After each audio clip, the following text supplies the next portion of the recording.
มาคุยเรื่องไม่เรื่องอย่างใดเนาะพี่น้องเนาะอาจสิก็เตรียมสร้างไม่ว่าสบายดีเด้อสบายดีสร้างโดยมาแล้วแต่ว่าให้ถั่วแต่ว่าเราว่าจะงบเฮือนเห็นแบบใดแบบใดล่ะโอ้จะเบิ่งราคาเบิ่งเดือนเนาะพี่น้องมาฮอดบ้านนี้เป็นสิพากันเฮ็ดอย่างนี้เนาะบ้านโอ้ปักกฎใหม่เลย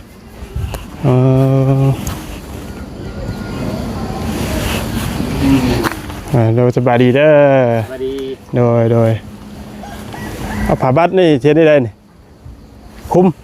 คุมนี่คุมหลังคาคุมไปเลยเนาะไผจะขึ้นบ้านนี่ฮะไผจะขึ้นเจ้าบ่บัดคงซื้อให้มันคงซื้อให้วันนี้จะขึ้นมุ้งหลังคาไว้เจ้าก็จะมุ้งหลังคาพี่น้องเว้ยเนาะโอ้จัดทึกกับทึกและใส่นี้กระใส่ไว้แล้วจะเป็นยังเนาะ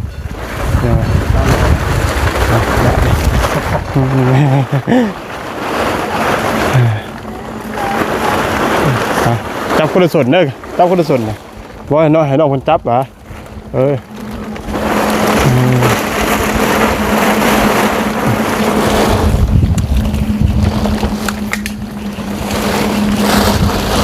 พี่น้องก็เลยกราบทักทายสวัสดีสบายดีเด้อพ่อแม่พี่น้องจีเบิร์ดชูคนพี่น้องพบเจอกันกับช่อง YouTube หน่วยในคลิปนี้เนาะอยู่ทางบ้านน้องวัดใจเนาะพี่น้องเนาะมื้อนี้ก็ทางบ่าวบุญสารวัตรเนาะก็ได้เข้ามานำพี่น้องไว้เนาะแล้วก็ทางการลาวพี่น้องไว้ก็เห็นทางบ่าวบุญสารวัตรว่าสิมาคุยเรื่องไม่เรื่องอย่างใดเนาะพี่น้องเนาะอาจสิก็เตรียมสร้างไม่ว่าสิสั่งมามื้อใดพี่น้องไว้เนาะเอาเพิ่น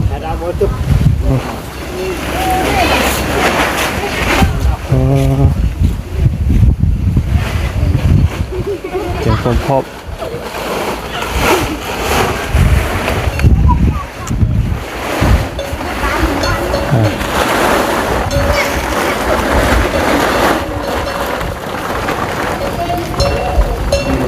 ระวังตกเด้อ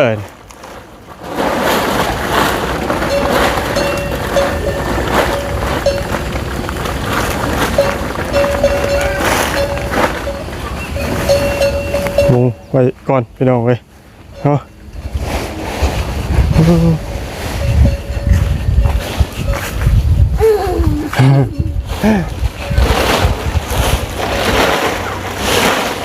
มื้อนี้มีไผเข้ามาหาแล้วบ่มื้อนี้ยังบ่ยังมีไผมาเนาะระวังเด้อ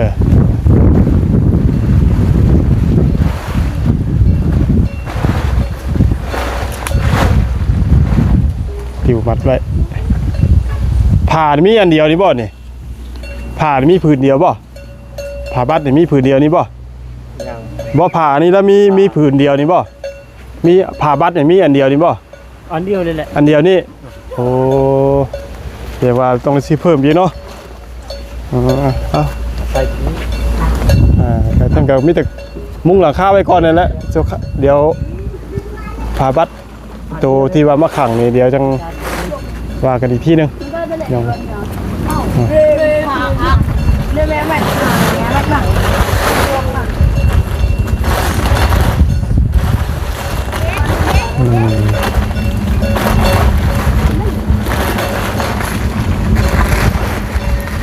มันมีเชือกมัดเชือกหยังบ่มันยกดีเหรอโดนไหนใหญ่ใหญ่ยุ่งวันอะไรใหญ่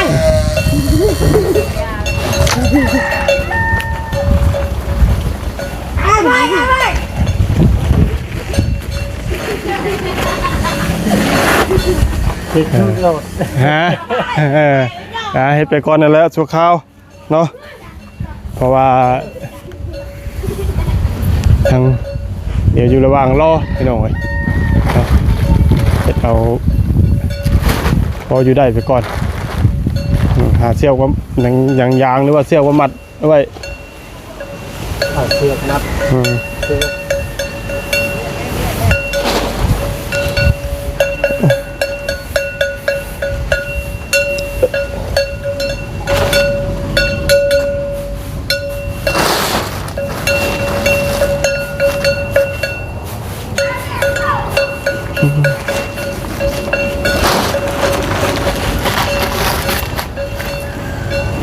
เจ้าปะ เฮ้ยชื่อยาไหน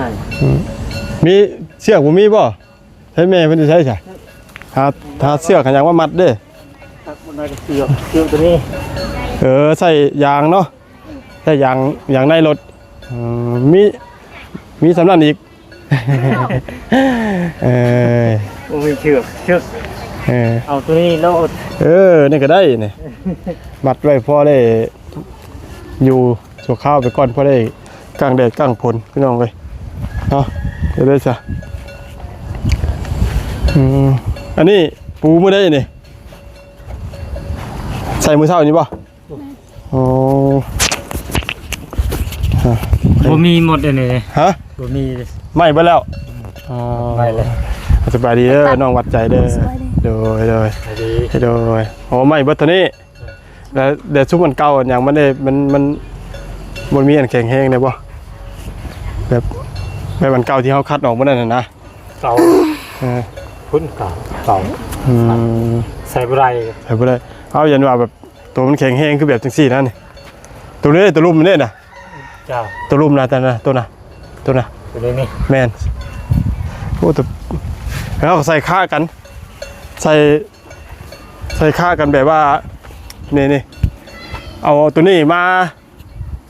ภาคนี่ก็เอาตัวเก่าใส่ฮะ เอาอันนี้ห่างๆบ่ ใส่แบบว่าเพราะว่ามันรองรับกันเด้ รองเท้าเนาะ โอ้ โอ้ สบายดี สบายดีน้องวัดใจสบายดีทางเปล่า สบายดี งูรองเท้าแล้วบาด แต่ว่าเขาต้องเอาไว้เดี๋ยวกาตัวดิบมาคูสิเด้อ เจ้า พี่น้องทางว่าบุญ ไม่ใช่นี่ สารวันเนาะ สบายดี เดี๋ยวสบายดีเด้อทั้งล่ามเขาเนาะเดี๋ยวสบายดีมาบุญสารวันมาเมื่อนี้ก็คือชีได้คุยเรื่องใหม่แล้วเนาะที่ว่าเนี่ยใด ยังมาล้มเรื่องสร้างก่อน เอารูปเรื่องช่างกันด้วย เรื่องสร้างก่อน จะ พูดว่าราคาสร้างอะไรนะ โอ้ช่างที่เอาบ้านได้เนี่ย บ้านในบ้านนะคนในบ้านนะ ในบ้านนี่บ่ แม่เราเป็นต่างให้เป็นซอยน้ำนะ โดย ต่างให้เป็นซอยเฮาน้ำแล้วก็คนบ้านเดียวกันเนาะกับเมน คนบ้านเดียวกันแล้วแค่มองตากันแล้วก็เข้าใจดี ลองดูกันก่อน โอ้ถามราคาสร้างก่อนเนาะในงบที่ว่าในเฮือนน้องเพิ่นนี่ทั้งเบิดทั้งมวลนี่มันจักล้านเลย น้ำมาบนตอนนี้กะน้ำสมบูรณ์คนเดียวนี่15 ล้าน440,000น้ำเบาเสี่ยงก็ว่า6 ล้าน อ๋อ ก็บ่ได้เป็น21 ล้าน21 ล้านน้ำบอมคงนี่3 ล้าน6น้ำอาจารย์ลาวก็3 ล้าน6 ล้าน7 ล้าน2ก็พอดีเป็น8 ล้าน ถ้า8 ล้านเนาะโอ้ถ้า8 ล้านก็ถือว่าเขาบอกเรื่องไม้เรื่องนั้นเรื่องยางก็ถือว่าเพียงพอแล้วเนาะสำหรับไม้เนาะแต่ว่าเงินลังใหญ่ยัง8 ล้านก็5 6 ล้านเงินลังน้อยก็สิบ่ฮอดพ้นดอกเป็นจัง ประมาณ18 ล้านเนาะแล้วเฮือนน่ะสิเฮ็ดนี่ที่เจ้าวางแผนไว้นี่ประมาณ ช่วงโมเดิร์นลังน้อยแล้วเพื่อนน้องทะโลอะไร น้องตะโล4คูณ5 4 คูณ 4คูณ5เนาะเพราะว่าน้องเพิ่นก็อยู่กับแม่2คนเนาะก็ 5 4 คูณ 5ก็พอแล้วเนาะทุกคนเนาะช่วงโมเดิร์นแบบนี้เลยช่วงโมเดิร์นแบบนี้แหละแต่ว่าถ้ามีปูเลยราคาก็สิเป็นสีฟ้าแบบนี้แหละ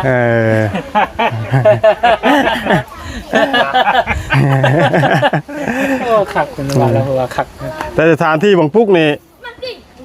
เจ้านี่แหละหมองเก่าเลยเนาะปวดออกสบายดู เรื่องขึ้น โอ้เพราะว่าเห็นผู้นาบ่าวเมื่อวานนี่ว่าคือฟุกของมุญหันเป็นวัฒนะเขาก็เลยว่ามันก็แต่วันชิบังบ้านเนาะเพื่อนเพิ่นฟุกของเก่าก็ดีกัน แต่ว่าต้นมะกระถินต้องได้ตัดนะเนาะ ตัดออกมาแล้วก็ใหม่เนาะถ้ามีเฮือนงามเหรอตัดกกใหม่ออกหมดเลยเนาะ ครับ โดย นี่กกใหม่นี่กกกระถินนี่เนาะ ตัดหมดเลย ตัดหมดเลยเป็นหน่อยลมไม้แห้งเฮือนห้างเฮือนงามฮักเสียดายจ้อย ไม่งามไม่ฮักไทยใส่ดิ อันนี้ก็ห่อล่องตัดล่องละนึงก็ได้บ่ต้องตัดออกก็ ตอนนั้นมันต่ำเนาะ ตอนนั้นมันต่ำเด้แต่บ่าวเนาะ จะได้กระสายพระมันต่ำเลยขึ้นเลย นี่ลาบเขานี่เนาะบ่ได้อยู่ ปะเรา บ่ได้แปลงใดเนาะบ่ได้แปลงใดลาบเขามื้อนี้พี่น้องเอ้ยกินข้าวเช้าได้บ่ ไม่ได้ กินกับหยัง ก็มีนึกว่าแกงน้ำไหม้อีกนะ เอาแกงน้ำไหม้ตลอดเจ้า ระยะ อาญาป่ะจ๊ะ เป็นแม่ของแม่น้องนี่บ่ พ่อแม่เขา แม่ แม่เจ้าตอนแม่ของเพิ่นนี่ค่ะ แม่ไปให้ บ่แม่นแม่ของอาตุง มาเอาแม่นี่หรอ แม่ของอาตุงนี่ นี่ นี่แม่ของตัว ฮะ นี่ คนได้อาตุงคนได้บอยอาตุงมัน มาได้แม่มัน บ่น้องจันแปลง เอามาอยู่ใกล้ๆกันนะอยู่ใกล้กันนะมาอยู่ใกล้ๆกันเนาะ แม่ของอาตุงนี่คนใด แล้วเปะมวย จะ จ้า รักนี่เจอกี่มาไปแต่บาง จากเลยทาง ปลาเขาไอ้ที่ ไปเอา คนได้อาตุงนะ อาตุงกับแม่นี่ ไปเอา แม่อาตุงคนใดแม่อาตุง ทวดเพิ่นนะเนาะว่าไงกันเนาะแม่ตู้ใหญ่ในเฮือนน่ะ แม่ทุกมันนี่ แม่อาตุงแม่ แม่ของวัดใจนี่เอื้อยเจ้าบ่เพิ่นดอกเจ้าเป็นน้องของแม่วัดใจบ่ แม่ โอเคแม่แล้วเลย ถึงได้แล้วว่าจ้ะ เข้าใจ เข้าใจ น่าลัวดกนี่เตะ คือว่าง่ายลูกของนาบาวห้องแม่ของวัดใจเนี่ยป้าเห็นบ่ ปะ โอเคเอ้ยน้องกันเนาะลูกพี่ลูกน้อง แล้วแม่ของน้องจันเนี่ย แม่ของน้องจัน เอาเรา พี่น้องกันบ่ แม่นเป็น ไปที่ไปได้ที่ไปก็ได้ พี่น้องกับยา เอาไปได้ แม่ลูกพี่ลูกน้องพี่น้ โอ้ องกับ พี่น้อง ยา กับยาบ่ เอาไปได้ แต่ว่าเครือข่ายญาติเดียวกันเนาะ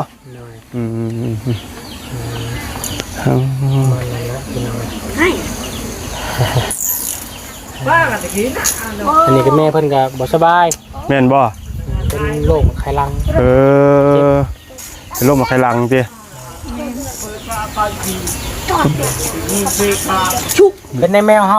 เกลือแล้วบ่ เกลือแล้ว เพิ่นกินอยู่บ่ อ๋อเราเป็นโรคมะไคลังมาเป็นได้กี่ปีแล้ว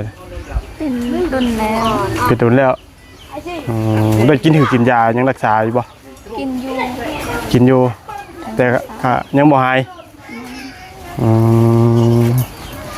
โอ้โรคมะไคลังนี่ก็มัน ทรมานแล้ว ทรมานเลยเนาะอย่างเขาบอกโรคมะไคลังนี่ก็ได้แต่ว่าเป็นโรคผู้เฒ่าใช่ไหมเนาะพี่น้องเลยเดี๋ยวถึงว่ากันอีกทีตอนนั้นเนาะตอนนี้เดี๋ยว ชาวุนคิด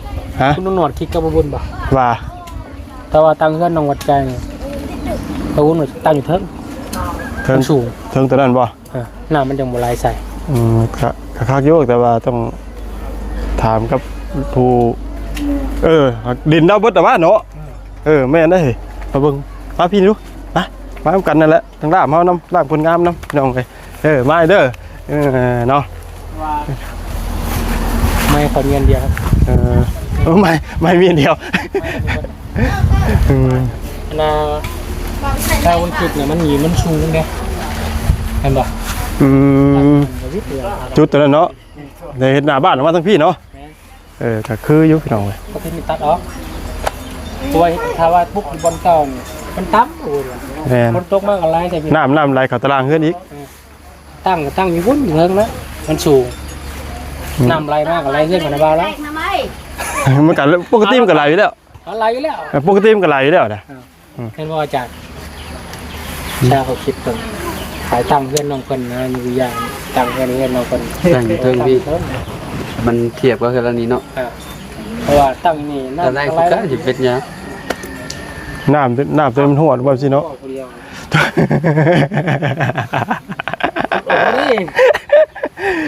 เออเนาะกระบะตั้งนี่เนาะเขาไว้หน้าบ้านว่าทางนี้น้องคืออยู่เนาะเคลียร์สถานที่อยู่ชัดแจงเนาะเพื่อนสร้างเพื่อนบ่หลังนะ คือบ่สร้างมาอันนี้คำนวณไม่เรื่องยังได้บ่จะว่าเอาใหม่บ่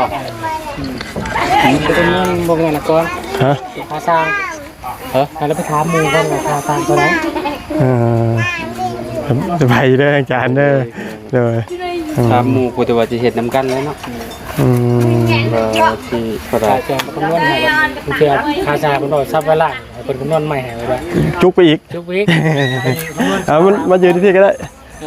สวยจังไงเพิ่นคำนวณใหม่ เอาฟังเบิ่งตัวนี้ก่อนเนาะ บัดนี้คือเฮามีค่าสร้างแล้วเนาะอยู่ว่า15ล้านเนาะ เงิน ยังขาดค่าไม้บ่นี่เฮาจังว่าบอก JMC ไปให้ หลัก10ปลายนี่ก็โอเคแล้วค่ะ ก็เงินเฮามีเนาะเฮาบ่กล้ากุ้งฟาร์มแล้ว ว่าไงจำกัดเนาะ เพราะว่าถ้าสั่งไม่มาบ่มีเงินค่าสร้างก็ แม่สร้างให้สร้าง โอ้เฮือนหลังนั้นไม่หลายเนาะ ขอซื้อแล้วนี่ เต็มมื้อคืนเขาชื่อน้ำลาวบ่ เพื่อนไฟหลังจันเพื่อนไฟหลังนะ เพื่อนขอโศก สดใส ตกใจ แล้ว ตอนนั้นหลังนั้นคือเป็นเพื่อนสร้างเนาะโอ้เพื่อนสร้างหลังใหญ่เนาะเราเฮ็ดเองบริจาค นี่เราไปให้ อ๋อเพื่อนแล้วเคยเองบ่นี่ก็ได้ สร้างมัด โอ้แต่ว่าในบ้านนี่สร้างหลายเลยเนาะโอ้หาสร้างง่ายเลยเนาะพี่น้องทั้งว่าบุญสารวัตรเนาะก็ได้ไปเบิ่งหม่องตั้งปลูกเพื่อนพี่น้องเนาะเบิ่งระวังจุดนั่นพี่น้องกับจุดนี้เนาะพี่น้องเนาะก็คือจุดนั้นมันก็สิดีอย่างนึงเนาะพี่น้องเนาะน้ามันก็อาจสิบ่ท่วมตารางเฮือนคือจังตัวนี้พี่น้องตัวนี้มันไหลมาหลายทางเนาะเนินอยู่ตีนเนินแต่ว่าเรื่องทางหน้าไหลมาเฮือนหน้าบ้านพุ่นนี่จังได๋มันก็ไหลเด้อแหละเนาะเพราะปกติก็มาสบาย ฮะ เฮ็ดอยู่ แต่ เฮาสิเฮ็ดนำได้บ่ล่ะนั่นแหละแบบไปได้แล้ว สบายดีเด้อ สบายดีจ้า โดยมาแล้ว แต่ว่าให้ทั่ว แต่ว่าเราว่ายังงบเฮือนแล้วได้บ่ได้แล้วโอ้จะเบิ่งยังราคาเฮือนเนาะจะเบิ่ง สบายดีเด้อทั้งจ่าโดย โดยแบบเพื่อนนี่เอาเพื่อน ตลกเนาะ แบบเพื่อนตลกทรงเป็นแบบว่าทรงจั่วนะนี่นะ มันทรงตัวทรงก็คิดว่าทรงโมเดิร์นนะทรงจัวเนาะ ทรงจั่ว จัวนี่ ทรงแบบนี้นะ แบบนี้มันเป็นละครอะไร กระซ่าให้นี่เป็นพิจารณาเบิ่งแต่ละมุมแต่ละเขตเนาะว่า มีแต่ตัวเพื่อนได้ว่ามันโบเกียกับเพื่อนขั้วของมันมีตัวเพื่อน มีแต่ตัวเฮือนอย่างเดียว มีเพื่อนอันนี้แบบนี้หรือเปล่าแบบนี้ บ่แม่นโมเดิร์น มันโมเดิร์นตัววุ้นเขาจะคิดว่าบางคนมันโมเดิร์น แต่ว่า ทรงจัวนี่ง่ายกว่าได้นี่ แม่น น้ำหลังการที่พยายามถ่ายกระซ่าให้นี่เป็นพิจารณา จะมีนะป่ะใครหูไปป่ะ เนาะ จะลงไปเอาภาพไปว่า โทรศัพท์เพื่อนป่ะอยู่นี่ป่ะ เกี่ยวกับบ้าน นี่ใคร กะตามที่คนจัดเบิ่งนี้เมย์เพิ่นคือสิอยากให้เอาตัวนี้ออกไปที่อิฐทรงนี้แล้วก็ 4 ฟุตฮะ ยับของมันให้มันตรงกับ ถ่าย ขอบนั่นเลย ถ่ายเพื่อมูจะ มันโหลดเลยพี่กะ จังว่าแล้ว โหลดเอาเลยแล้วรับพิมพ์เข้าไปก็ได้พิมพ์เข้าไปให้เราก็ได้ให้เราเบิ่งคลิปเราบ่จัดพิมพ์เราเบิ่งง่ายอยู่บ่เห็นเบิ่งอยู่บ่ YouTube นั่นเบิ่งอยู่ เบิ่งเฮาอยู่ป่ะเบิ่งคอยอยู่ป่ะ นั่นน่ะก็ฮะก็ยังทันได้เบิ่งเราจะบ่ฮู้จักนะครับ เจ้าบ่ได้เบิ่งเฮาบ่ บ้าน มีเลย บ่าวตะโลนั่นบ่มีนะฮะก็บ่ฮู้นะโอ้ชื่อน้องเลยนี่ก็พิมพ์เอา เอาทิมได้เลย ตะโล นี่ให้เราเบิ่งเด้อง่ายๆยิ่งสบายเลย เราไปนั่งเบิ่งเลยติ เบิ่งโฆษณาให้เบาจันพร้อมได้ได้เงินเลยเด้เบาจันเด้อโอ้2โอ้โหให้เราเดี๋ยวมันก็ไปเองโอ้ จักอ่ะเบิ่งนี่ได้ เบิ่งนี่แหละเจ้าพากันไปเบิ่ง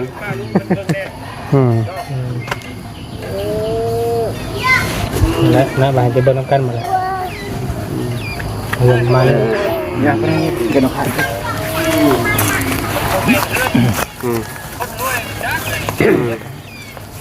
อามานี่แหละอันนี้บ้านหลังนี้อยู่บ้านสะทึมทางดีน้อง นี่แหละเฮ็ดแบบนี้แหละ เดี๋ยวมาเลี้ยงให้ได้คำตอบเนาะเบิ่งเฮาในก็ได้นี่จะเห็นเฮาแล้วบ่นี่ มาทางนี้ทางน้องวัดใจบาดนี้ทางสร้างเพิ่นก็ได้มากล้าเกี่ยมคำนวณค่าสร้างแล้วก็สิคำนวณเรื่องไม้เรื่องหยังเนาะพี่น้องบาดนี้เป็นได้ความรู้สึกดีใจบ่ ดีใจ ดีใจเนาะใกล้จะได้อยู่ขึ้นหลังใหม่แล้วเนาะพี่น้องเลยแต่ว่าทางสร้างเพิ่นบ่แรงใส่คำตอบเนาะเรื่องราคาของสร้างพี่น้องว่าสิราคาเท่าใดแต่ว่าเรื่องตัวบ้านเนาะพี่น้องเนาะก็4x5เนาะพี่น้องเนาะ4x5ก็ถือว่าโอเคแหละเนาะอยู่2คนพี่น้องเลยเนาะถ้าว่าราคาขนาดที่เป็นเราให้คำตอบมื้อแรงก็น่าสิเป็นที่ตาเบิ่งอีกที่นึงเนาะพี่น้องเนาะว่าสิราคาเท่าใดพี่น้องเอ้ยเนาะเพราะว่างบเฮาก็ยังมีบ่เพียงพอเนาะก็ยังมามีบ่หลายพี่น้องเอ้ยรวมๆแล้วก็มีอยู่20 ปลายล้านเนาะทางบ่บุญสวรรค์บอกให้ฟังก็ได้ทางลุงหนวดยังบ่มีงบสมทบหยังเข้ามาเด้อพี่น้องเด้อเนาะส่วนน้องรับใจเพิ่นเนาะ ให้เพิ่น เนาะมื้อนี้กินข้าวยังมื้อนี้ เงินเจ้าบ่ มื้อนี้กินข้าวยัง กินแล้ว กินกับหยัง เฮ็ดเอง กินกับมี กับมีโอ้ก็มีกันเลยเนาะ เอามาจากหม่องเดียวกันมาจากนี่ฮะเอามาหม่องเดียวกันบ่ แม่ มาหม่องเดียวกันพี่น้องเอ้ยเนาะ เฮ็ดเป็นหลายล้างแล้ว หลายหลากแล้วหลังแล้วนี่อยู่บ้านทะเลาะมันน้ำเกลือนแล้วโอ้ปลายนี่เฮาก็70ปลายล้าน สามิตรแต่บ้านหน่วยก็จะได้ขอจบคลิปปิดคลิปกันเนาะพี่น้องเนาะเพราะว่าทั้งนี้ก็เดี๋ยวถ้าติดตามเบิ่งกันยาวๆสำหรับเพื่อนน้องวัดใจเนาะลำลายทางปลาดุกชีเป็นเด้อสบายดีเด้อ สวยดี เด้อสบายดีเด้อน้องจันผลงามเนาะไม่ขึ้นเนี่ยบ้านนี่น้องเอ้ยก็เดี๋ยวจังว่ากันอีกที่หนึ่งเนาะพี่น้องเนาะเดี๋ยวทางบาบุญสายวันให้คำตอบเนาะเรื่องค่าทรงค่าสร้างจังใดกับพี่น้องไอ้เนาะก็เพราะว่าตนก็ยังบ่ให้คำตอบว่าสิเอาราคาเท่าใดเนาะก็สิมันสิราคาสิเกินไปบ่หรือว่าจังใดเนาะ ฐานแพงเกินไปก็ทางบาบุญสารวัตรหรือว่าทีมงานก็สิได้หาสร้างใหม่เนาะพี่น้องเนาะถ้าติดตามเบิ่งเด้อพี่น้องเด้อขอบคุณท่านผู้เป็นพี่น้องที่คุยกับคนที่มาติดตามรับชมเด้อสำหรับคลิปนี้ลำลาแล้วสบายดี